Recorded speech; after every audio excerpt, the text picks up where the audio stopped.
After the Indian women's national cricket team won the World Cup earlier this month, there is another victory we should be cheering for with the same pride. India's blind women's cricket team became the first ever champion of the Blind Women's T20 World Cup last week.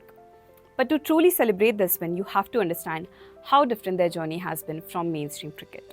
We spoke to Anisha Ghosh, a journalist who has been actively reporting on the team. She says most of these players come from rural backgrounds, where they didn't grow up watching cricket or have access to playgrounds. For several of them, blind cricket itself was an unknown concept, introduced only when a teacher, an NGO worker, or a community coach spotted potential and stepped in. And for families, allowing a visually impaired daughter to travel and play a sport was often a frightening, unfamiliar idea. That first yes, the permission to step out, to try, to travel, was the biggest hurdle. Once inside the game, the challenges multiplied.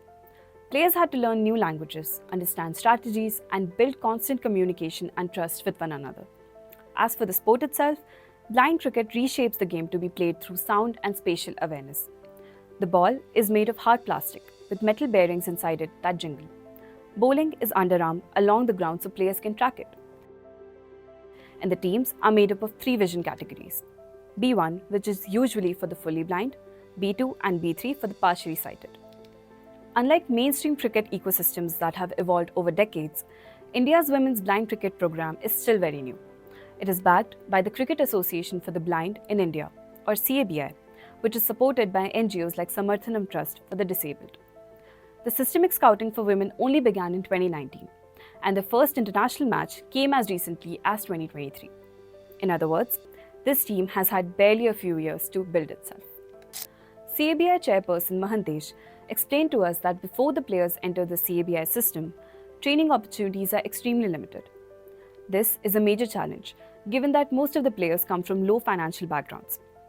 Even when they try to train locally, they're often doing it without proper guidance, facilities, or peers who understand the blind cricket.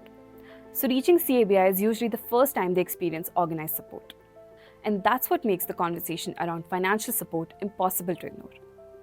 The BCCI awarded India's women's national cricket team Rs 51 crore for their World Cup win, already far lower than the 125 crore awarded to the men's team.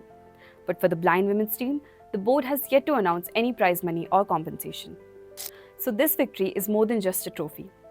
It is the result of women who entered an unfamiliar sport and built something historic in record time. They opened a new chapter for inclusion, for visibility, for hope. But even after this breakthrough, one question remains. Will the team finally get all the support they deserve?